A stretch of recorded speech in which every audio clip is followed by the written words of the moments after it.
Good evening. This is the special coverage of the coronavirus crisis using the combined forces of News 5 and Signal TV's One News, Radyo 5 and 1PH. The Interior Department has welcomed the move by the Supreme Court to decongest Philippine jails by allowing reduced bail for poor prisoners. In an administrative circular dated April 30, the High Court moved to allow reduced bail for indigent prisoners seeking temporary release amid a health crisis. Minor offenders who cannot afford bail may also be released by way of recognizance. The DILG says the Bureau of Jail Management and Penology, or BJMP, will prioritize the release of qualified inmates that have contracted the virus. The department says some 3,000 prisoners in various BJMP facilities in the country are qualified for release. The Bureau of Internal Revenue further extends the deadline for filing and payment of taxes amid the extended implementation of the ECQ in some areas. Taxpayers can now file their income tax returns and pay their dues until June 14, which has been extended twice to May 15 and 30. Likewise, deadline for filing value-added tax returns and tax amnesty on delinquencies were pushed to May 30 and June 22, respectively. The Health Department urges the sports community in the country to make their future plans suitable to the so-called new normal. In an interview with 1PH Powered Play, Health Undersecretary Maria Rosario Vergeres says that sports events might not be allowed soon because the virus is still spreading in the country. Under the quarantine guidelines, sports competitions and events are not allowed.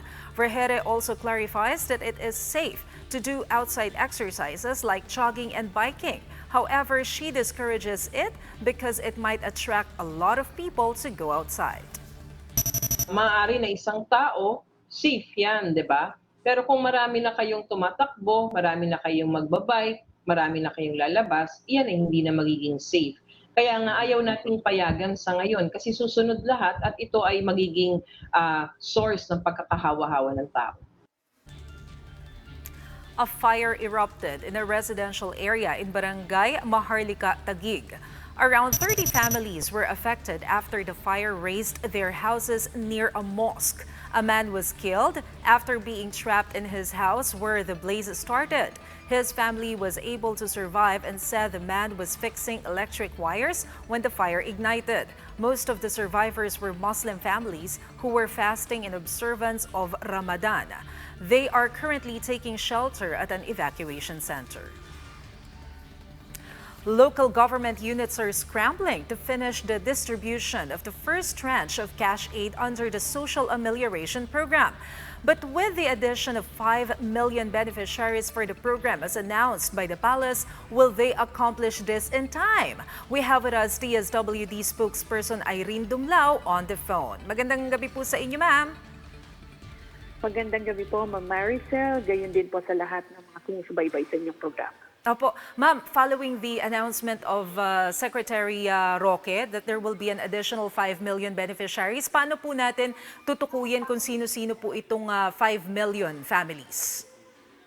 Yes, Ma'am Maricel, ang ating pong mga local government units will be submitting the names of the beneficiaries who will be included in the Social Amelioration Program. If you could recall, Ma'am Maricel, na kasaad po sa ating pong mga guidelines that eligible beneficiaries who were not included in the original list of beneficiaries may file an appeal with their local social welfare development officers.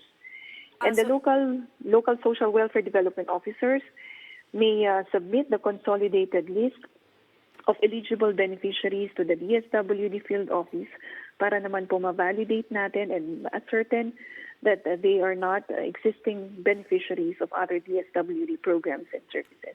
Does it mean, ma'am, na yung mga nag-file ng complaint will be part of the priorities para po dun sa additional 5 million? Well, yes, Ma'am Maricel, provided na sila po ay hindi po mga existing beneficiaries ng DSWD programs and services.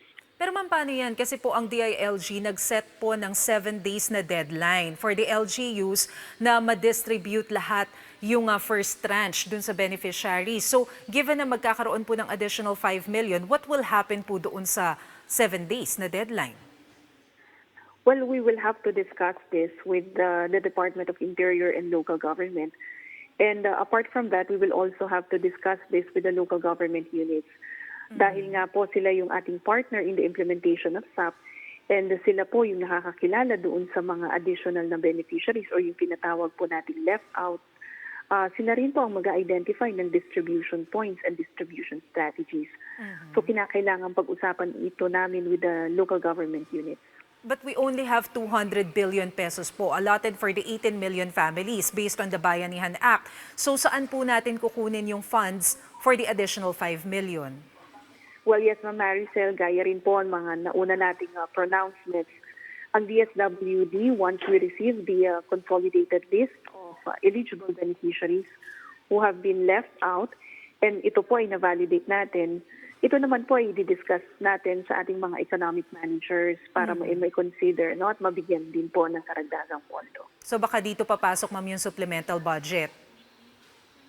Well, we will leave it to our economic managers to discuss that po. Ma'am, you mentioned earlier na ipagpapaubaya po natin sa LGU yung list ng additional 5 million. Pero some of the LGUs po, meron silang mga concerns, specifically yung Navota. Si Mayor Toby Chanco po ang sinasabi, dapat magbigay na lamang daw po nung listahanan yung DSWD para mas madali daw yung pag-identify doon sa mga valid o yung mga pwedeng benepisyaryo. Ano po yung tugon natin dito? Unang-una po, gaya nga po ng lagi nating sinasabi, ang DSWD naman po ay nakikipag-ugnayan sa mga local government units. At tayo rin po ay nakikinig sa kanila po mga suhestyon at rekomendasyon para po mas mapaayos natin itong implementation ng SAP. Ito po ay pag-uusapan ng field office natin in the National Capital Region with the different local chief executives para po ma-determine natin how to expedite the process of not only identifying the beneficiaries but also in the distribution of the aid.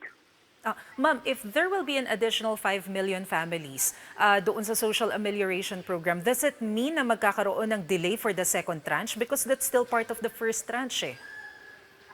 Well, ang naging pronouncement rin naman po ng ating butihing secretary, kung ano po yung nauna na nabigyan ng ayuda at kung ready naman na po yung liquidation reports ng ating mga local government units, maaari naman po nilang itong isumiti na sa DSWD para maumpisahan na po natin yung post-payout validation and ma-facilitate na rin po yung release of the second tranche. I see. So kahit partial liquidation at kahit hindi pa natatapos yung 5 million na distribution, pwede nang simulan yung second tranche.